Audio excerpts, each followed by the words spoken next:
Hotel ये हर शह ही मिलती है, पाकिस्तानी बेली अपने सही है ना।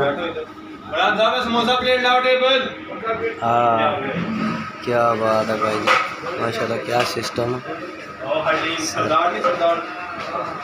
सारा ही बेच बनाम दे।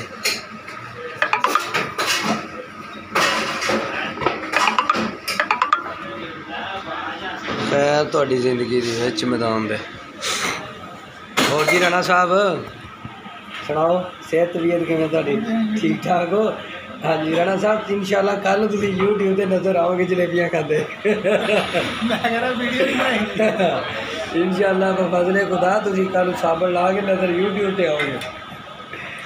और सुनाओ किवें सेहत पहले नालों थोड़ा फर्क है। अच्छा चलो ते और की गप शप ने